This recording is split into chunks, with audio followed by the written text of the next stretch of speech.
بسم الله الرحمن الرحیم. السلام علیکم و رحمت الله و برکاته. عزیزان، امروز خواستم همراهتان درباره بعضی از مسئله ها در مذهب ابو حنیفه رحمت الله علیه صحبت داشته باشم، علل خصوص درباره مثلا بعضی سنت هایی که در مذهب ابو حنیفه رحمت الله علیه برای ترک کردنش قول است. مثلا بسیاری از شاگردان میپرسند که چرا رفع یدین کردن، یعنی پیش از رکوع الله اکبر گفته دست رو برداشتن یا بعد از رکوع الله اکبر گفته دست رو برداشتن در حدیث صحیح در بخاری آمده است، اما در مذهب ابو حنیفه رحمت الله علیه این چیز سنت نیست. مگر ابو حنیفه رحمت الله علیه مشکلی با سنت داشتن؟ یا چرا مثلا بعد از سوره فاتحه آمین گفتن حدیث صحیح آمده است در مذهب ابو حنیفه رحمت الله علیه باید پست گوید، و یا مس کشیدن به جورب یا به جاروب‌ها رو که مثلا در نزد جمهور علما سنت است و به این حدیث هم می آورند، اگرچه در حدیث اختلاف است چون در ترمذی هست، اما در ابو حنیفه رحمت الله علیه در قول خودشون به نسکی یا گفتیم به جوراب مس کشیدن ممکن نیست. همین گونه سوال ها که چرا ابو حنیفه رحمت الله علیه قولهایشان، بعضی قولهایشان البته خلاف سنت هست، در این باره سوال میدهند. و عزیزان، در مسئله ابو حنیفه رحمت الله علیه در بین ما یا گفتیم در مردم ما تاجیکستان یک مسئله خیلی خیلی جدی هست. یک گروه هستن الحمدلله ابو حنیفه رحمت الله علیه را همچون عالم میشناسن، همچون عالمی که مثلا سال 80 هجری تولد شدند و 150 هجری وفات کردند، از تابعین خردکک بودن، یعنی از تابعینای بزرگ نبودن، چون در خردسالی حضرت علی را دیده بودن و این چنین در زمانشان در مسئله فقه بحری بودن که حتی امام شافعی میگویند او پدر است و ما فرزند هستیم در مسئله فقه. همین گونه هم چون عالم قبول دارن و بعضی از قولهای ابو حنیفه رحمت الله علیه را که یک خلافی حدیث باشد آن هم به سبب انشاءالله میگویم قبول ندارن، اما میگن ابو حنیفه رحمت الله علیه عالمی بودن که در مسئله فقه حتی دیگر عالمی مثل ابو حنیفه رحمت الله علیه نمیشناسیم که حتی امام نام دارن، و این گونه قبولشان داریم، عالم هستند و هر یک عالم بعضی خطاگی های میکند که در خطاگیش نباید پیروی کرد، اما در عموم عالمی هستند که در بسیار مسئله های فقهی را خیلی به ما آسان کرده فهماندگی هستند. اما یک گروه دیگر هستند و بخش چند کودک هستند، من اینها رو میگم چند کودکان، که دو سه حدیث از صحیح بخاری و مسلم خواندن، فقط دو سه حدیث از صحیح بخاری و مسلم خواندن یا شنیدن، دیگر عالم شدن. توتوکنان یا تماما با یک کبر و غرور ابو حنیفه خلاف حدیث گپ میزند، تو ابو حنیفه رو طاغوت نساز، چرا ابو حنیفه رو پیروی میکنی، تو محمد صلی الله علیه و آله رو دوست میداری یا ابو حنیفه رو، یعنی این گونه سخنهای میزنن اولا. و همون چند کودکان یا نفرانی که امروز دو سه حدیث خواندید و میگید ابو حنیفه رو به جای پیامبر تو مگر میگذاری، چرا میگی ابو حنیفه خود از خود برآمده عالم نشد، امام نشد. شما یک بار به تاریخ ابو حنیفه رحمت الله علیه نگاه کنید. استادان ابو حنیفه رحمت الله علیه شاگردان عبدالله ابن عباس هستند، شاگردان عبدالله ابن مسعود، حتی نبیره عبدالله ابن مسعود هستند.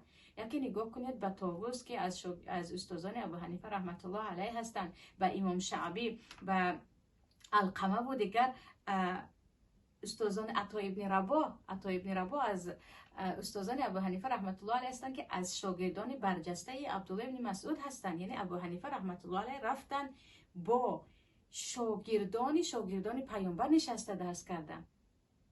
استادانی که ابو حنیفه رحمت الله علیه درس خواندن همشون شاگردان صحابه ها هستند. شاگردان چه خیلی گفتم، علل خصوص این دو عالمی مشهور ما که یکی عبدالله ابن مسعود دیگری عبدالله ابن عباس هستند. برای همین هر چیزی که ابو حنیفه رحمت الله علیه درباره فقه یا در مسئله فقه میگویند از پیش خود نمیگویند، میگن من خودم دیدم که شاگردان عبدالله ابن عباس این گونه گفتن یا شاگردان عبدالله ابن مسعود این گونه گفتن.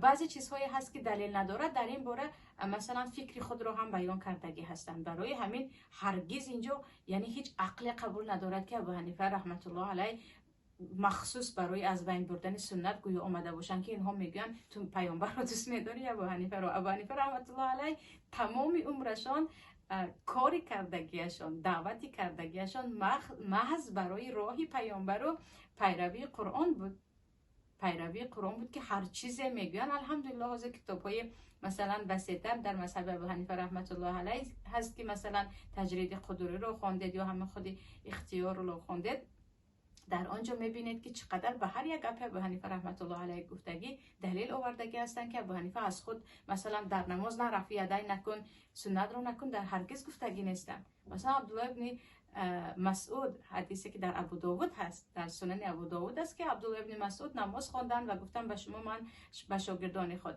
نماز رسول الله رو یاد میدهم، اما فقط در یکم رفع، یعنی در یکم تکبیر رفع یدین کردن، در دیگر جایها رفع یدین نکردن. ابو حنیفه رحمت الله علیه میگن استاد من از استادش عبدالله ابن مسعود دیدگی است که فقط یک بار رفع یدین کرد، ما هم همین گونه میکنیم.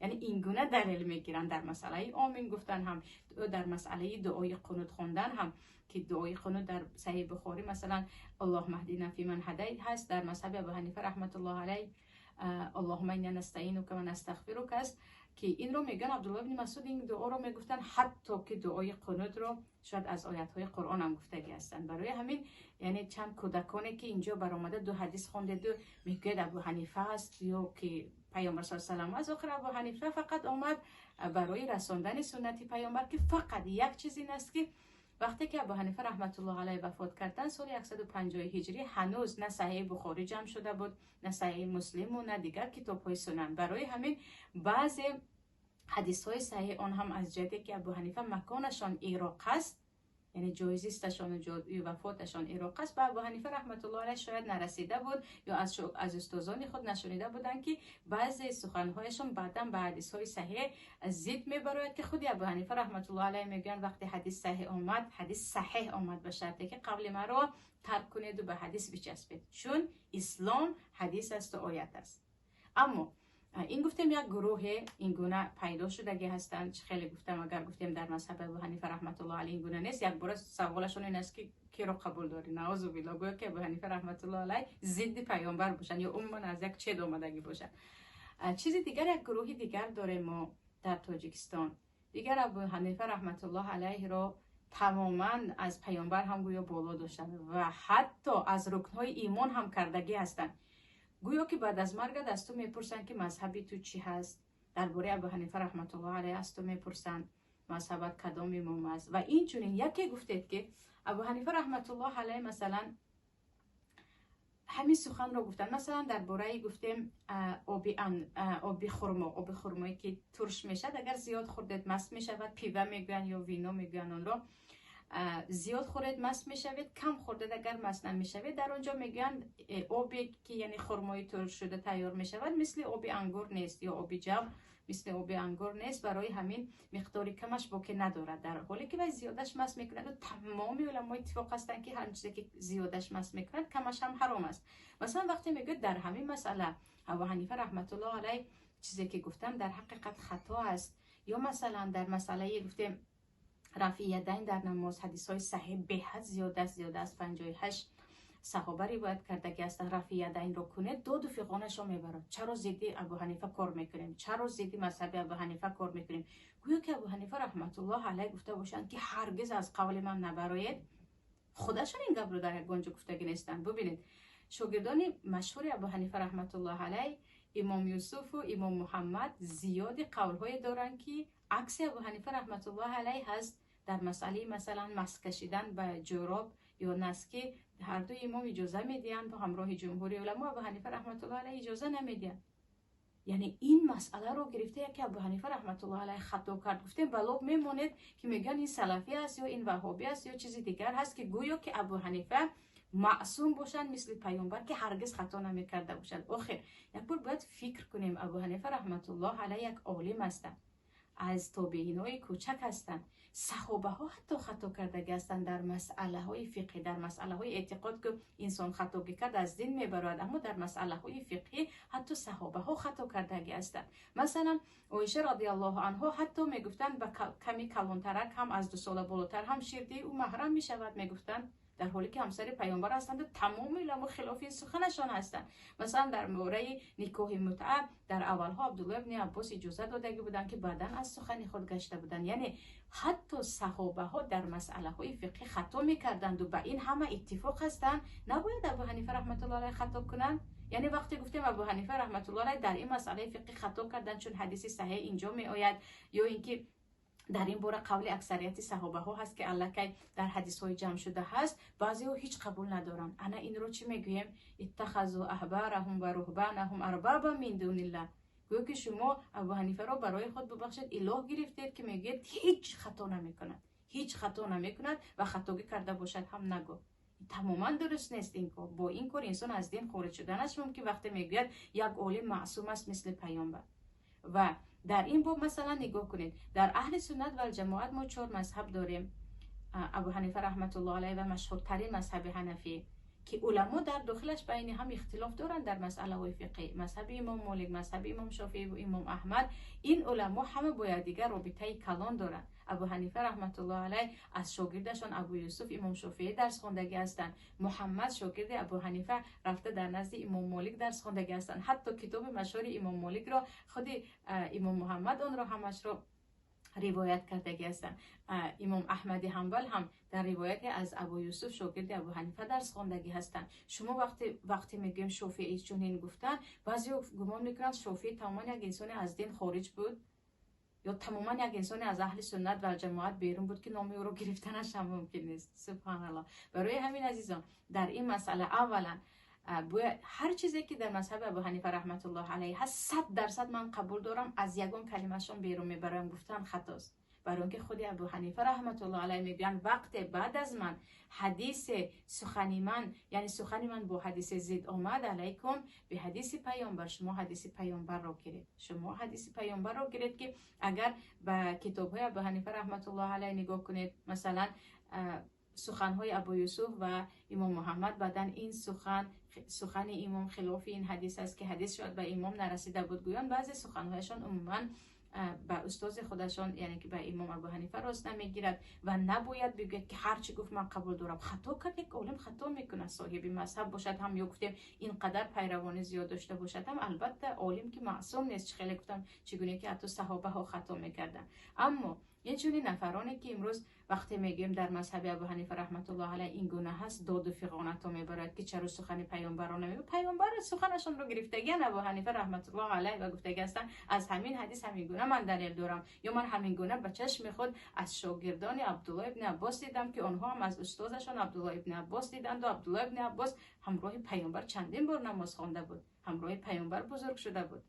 برای همین در مسئله مذهب اگر ما کمی وسیع‌تر نگاه کنیم، کمی درست‌تر به کتاب‌های ایشان نگاه کنیم، اینقدر امروزه تعصب دشمنی که بین مردم هست، یا یکی رو دیده یک بار به 8 سال او رو به زندان میدن که یکی رفع یدین کرد، یکی آمین رو بلند گفت، یا یکی گفت همین سخن ابو حنیفه رحمت الله علیه خلاف مثلا حدیث است که این وقت حدیث رو گیریم، این چیزها کم میشود.